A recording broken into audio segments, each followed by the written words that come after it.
Angel broking के समित चौहान हमारे पहले एक्सपर्ट हमारे साथ जुड़ते हुए। समित, बताइए क्या है आपका व्यू, क्या कॉन्ट्रेरियन होकर लॉन्ग करना चाहिए? आपको अभी उम्मीद है 7200 के ऊपर जाकर ही होगी एक्सपायरी? यस प्रदीप, देखिए लास्ट वीक हमने एक डिसेंट रिकवरी देखी है मार्केट में, एक लो लेवल्स के 6900 68 70 के आसपास एक लो बना के। अगर हम आर्ली चार्ट स्ट्रक्चर देखें तो उसमें clearly high top high bottom formation हमने दिख रहा है, जो हमने थर्सडे और फ्राइडे को कंफर्म होते हुए दिखा था। आज एक हल्का सा हमने प्रॉफिट बुकिंग देखा है ऊपर के लेवल से, बट हमें लग रहा है कि अराउंड 7125 7130 निफ्टी को एक स्ट्रॉन्ग सपोर्ट है इमीडिएटली। वो इतनी आसानी से ब्रेक नहीं होगा। रेंज हमारी काफ़ी एकदम नैरो हो गई है, तो वो रेंज में हम लोग कंटिन्यू रह सकते हैं। तो अभी ऑलमोस्ट हम लोग लोअर एंड के आसपास आए हुए हैं, तो 7120 के नीचे एक 20 रुपये स्टॉप लॉस रखेंगे 7100 के आसपास। और हम एक्सपेक्ट कर रहे हैं जो कल के हाइज थे वो एक बार रीटेस्ट हो, तो हमारा टारगेट 7240 7250 के आसपास होगा। तो ये पॉजिटिव बायस ही ट्रेड करना चाहिए। चलिए, तो राह है 7100 पे आप एक स्टॉप लॉस लगाएं। 7250 तक जाने की आप यहां पर उम्मीद कर सकते हैं। 7100 के अगर आप देखें यहां पर पुट्स में अच्छे खासी पोजीशन बनती हुई आज के दिन तो दिखाई दे रही हैं। पुट्स में सबसे एक्टिव लेवल यही है 7100 का, तो शायद यही एक स्टॉप लॉस के तौर पर काम आना चाहिए ऐसी स्थिति में। तो टेक्निकली भी और डेरिवेटिव के नजरिए से भी यही राय बनती है। शेर खान के जय ठक्कर हमारे अगले एक्सपर्ट हैं। जय, बताइए क्या आप भी कॉन्ट्रेरियन जाकर तेजी करेंगे, आप बेचकर जाएंगे? Good afternoon Pradeep. Afternoon. Well overall Pradeep, जो चार्ट स्ट्रक्चर या तो फॉर्मेशन हो रहा है चार्ट्स पर, वो देखकर मुझे ऐसा लग रहा है वर्ली चार्ट्स पर कि अभी थोड़े समय तक मार्केट साइडवेज ट्रेड करेगा। एक kind of rising veg pattern जैसी फॉर्म हो रही है। अगर मैं दो इनिशियल टॉप्स को अगर ज्वाइन करता हूँ, जनरली एक पॉजिटिव ध्यान ही था हमारा और 70-90 का टारगेट था, और ऑलमोस्ट 7250 तक तो निफ्टी देखने में मिली। बट देन वहां से एक रिवर्सल होने के कारण मुझे ऐसा लग रहा है कि अब लोअर एंड तक जाएगा जो अप ट्रेंड लाइन है वाली चार्ट पर, तो 7096 तक के लेवल्स हमें देखने मिल सकते हैं। वो 7096 से फिर से 7250 हो जाएगा। तो शॉर्ट टर्म के लिए फॉर 7096 में कहूंगा कि थोड़े भी उछाल पे बेचे। 7096 का एक टारगेट रहेगा एक दो दिनों के लिए। 70-20 का एक स्टॉप लॉस के साथ बेचना चाहिए। वहां पे आया तो आई थिंक अगेन एक शार्प ट्रेड लेना चाहिए, एज इन अगेन वहां पे बाय करना चाहिए। तो एज ऑफ नाउ एक दो दिन के लिए डाउन ट्रेंड रहेगा। ओके, तो आप कह रहे हैं कि यहाँ पर बेचकर चलिए। 7096 ये लेवल दिख सकते हैं। 7220 पे स्टॉप लॉस लगाने की राय होगी। तो हम कह सकते हैं 7100 जो स्टॉप लॉस था हमारे समित के हिसाब से, वही जय कह रहे हैं कि वो टारगेट हो सकता है, वहां तक गिरावट आएगी। IDBI कैपिटल के AK प्रभाकर हमारे अगले एक्सपर्ट हैं। प्रभाकर, बताइए आप क्या करेंगे? Good morning. I have a negative view on Nifty. We have corrected from 75.12 to 68.69, and for which we were unable to retrace even 62%. That means the recovery was very weak. So I think we will go below the 6800 very soon. But for a short term, I have a sell on Nifty 7220 as a stop loss, and target is 7050. It can happen today or by tomorrow. Okay, आज या कल में आपको नीचे के level देखने को मिलेंगे 7050 पे, लेकिन इसके आगे जाकर 6800 के आसपास के जो पिछले लेवल थे 6869 के, उसके भी नीचे जा सकता है बाजार और नए लोज बनाएगा, ऐसा मानना है प्रभाकर जी का। शुक्रिया प्रभाकर आपका। इक्विटी रश के कुणाल सरावगी हमारे अगले एक्सपर्ट है और मंदी का पलड़ा भारी हो रहा है। कुणाल, आप क्या कहेंगे? देखिए, मेरी राय भी मंदी की ओर है प्रदीप। मुझे लगता है कि निफ्टी का स्ट्रक्चर देखें तो काफी कमजोर दिखता है। अगर आप स्टॉक के इंडिविजुअल चार्ट देखें जिनका निफ्टी पर हेवी वेट है, तो उनका भी चार्ट जो है काफी कमजोर हुआ है।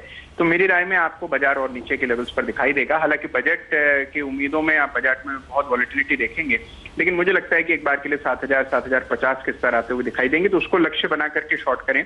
एक स्टॉप लॉस 7220 पर रखें। 7220 7220, यही आपके हिसाब से भी स्टॉप लॉस बन रहा है। 7050 के टारगेट तो कंसेंसस से बड़ा लेवल को लेकर ये इंटरेस्टिंग बात जरूर कही जा सकती है हमारे सारे एक्सपर्ट्स के लिए। ग्लोब कैपिटल के नीरव वखारिया हमारे साथ जुड़ा है। नीरव, 3 शॉर्ट और 1 लॉन्ग, ये है अब तक की पोजीशन, आप क्या कहते हैं?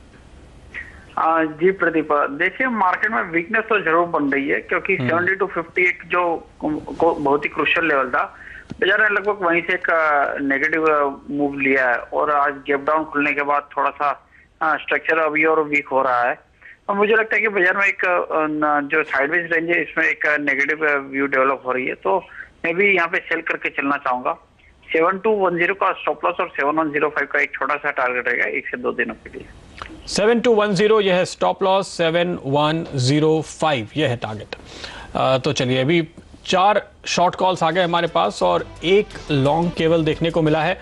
मोटे तौर पे बाजार आज मंदी की ओर जा रहा है, हमारे एक्सपर्ट्स के बीच में एक मेजॉरिटी व्यू यही है, लेकिन टारगेट का लेवल 7100 के आसपास, नहीं तो फिर 7050, ये 2 लेवल साफ तौर पे निकल कर आते हैं। ऊपर अगर हम गए तो 7220 के आसपास, 210 220 ये एक इंपॉर्टेंट लेवल है जिसके ऊपर सारे ही एक्सपर्ट्स अपनी राय बदलना चाहेंगे। तो 7220 ऊपर, 7100 नीचे, यह है रेंज छोटी सी जो फिलहाल लेकर के ज्यादातर एक्सपर्ट चल रहे हैं। तो मेजॉरिटी के हिसाब से ये 125 पॉइंट की रेंज है।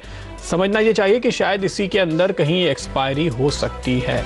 तो ये इंटरेस्टिंग व्यू फिलहाल निकल कर आता हुआ, जो हम कल तक ये मान रहे थे कि 7200 के ऊपर एक्सपायरी होगी, ये मेजॉरिटी व्यू था, आज ये पलट चुका है। अब आज की तारीख में जो बहुमत है वो 7200 के नीचे एक्सपायरी की तरफ आ गया है। तो ये हुई हमारे दिग्गजों की राय, लेकिन समित हमारे साथ जुड़े हुए हैं और अब जानते हैं उनसे कि बाजार में अगर आपको इंडिविजुअल स्टॉक्स पे शॉर्ट या लॉन्ग करना हो तो कहाँ मौके बनते हैं। जेट एयरवेज पहला स्टॉक है आपके लिस्ट में। समित, क्या कॉल है? यस प्रदीप, देखिए इसका ओवरऑल अगर हम ब्रॉडर व्यू से चार्ट स्ट्रक्चर देखें तो काफ़ी पॉजिटिव है। हालांकि रिसेंटली इसने जो 800 के स्तर से करेक्शन देखा है, वो अगर हम ब्रॉडर व्यू से देखें तो वो एक करेक्टिव फेज है उसके हाई डिग्री अप ट्रेंड का। 500 480 के आसपास इसको एक काफ़ी स्ट्रॉन्ग सपोर्ट जोन है मंथली चार्ट पे अगर हम देखें तो। वहीं पे फिलहाल तो ये कंसोलिडेट हो रहा है, बट जैसे प्राइस एक्शन हम लास्ट 2 से 3 दिनों में देख रहे हैं 540 535 ये लेवल से उसमें कहीं ना कहीं बाइंग आ रही है और स्टॉक में अच्छा खासा उछाल आ रहा है। तो हमें लग रहा है कि सूनर और लेटर इसमें एक नियर टर्म ब्रेकआउट आ जाएगा बियॉन्ड 570, तो उसके लिए एक बाय की सलाह होगी। इमीडिएटली 590 का हमारा टारगेट होगा और इसमें 538 के स्टॉप लॉस से बाय किया जा सकता है। ओके, अल्ट्राटेक सीमेंट यह है अगला स्टॉक, क्या यहाँ भी आप बाय की कॉल देंगे? यस, देखिए कल उसने एक अच्छा खासा प्राइस वॉल्यूम ब्रेकआउट देखा था हमने, कप एंड हैंडल पैटर्न जो एक बुलिश इंप्लीकेशन होता है जिसका कल क्लोजिंग बेसिस पे ये पैटर्न कंफर्म हुआ था। हालांकि आज ब्रॉडर मार्केट में थोड़ा वीकनेस है तो उसके चलते इसमें भी थोड़ी प्रॉफिट बुकिंग हमने देखी है, बट उसके ब्रेकआउट लेवल के आसपास ही अभी ट्रेड कर रहा है। तो हमें लग रहा है यहाँ पे कहीं ना कहीं ये सपोर्ट लेके वापस यहाँ से जो कल की पॉजिटिव ट्रेंड थी वो कंटिन्यू होगी। तो इसमें भी बाइंग की सलाह होगी। 2790 के स्टॉप लॉस इसको बाय किया जा सकता है और 3020 के हमारे इमीडिएट टारगेट्स होंगे। ओके, कॉन्ट्रेडिंग जा रहे हैं पूरी तरह से आप। समित, आपने मार्केट पे भी, निफ्टी पे भी बाय कॉल दिया, जेट एयरवेज, अल्ट्राटेक 2 और बाय कॉल दिए, कहीं हेज करेंगे? कोई शॉर्ट भी है आपकी नज़र में? देखिए अगर शॉर्ट साइड पे हमें जाना है तो हम लास्ट 1.5 या 2 महीने से हमारा व्यू है कि आईटी में थोड़ा वीकनेस और कंटिन्यू रहेगा, जिसमें से हम टीसीएस में लगातार हर एक लेवल पे शॉर्ट देते आ रहे हैं, तो वही कंटिन्यू रखेंगे। इसका lower top lower bottom formation clearly दिख रहा है, तो वो डाउन ट्रेंड में ही ट्रेड हो रहा है। कल भी उसने 2330 2340 उसका जो रेजिस्टेंस जोन है वहीं पे एक कैंडलस्टिक पैटर्न बनाया था, बेरिश कैंडलस्टिक पैटर्न, जो आज कंफर्म हो गया है। तो हमें लग रहा है इसमें भी जो लास्ट मंथ का जो ट्रेंड था नीचे की तरफ वो कंटिन्यू होगा।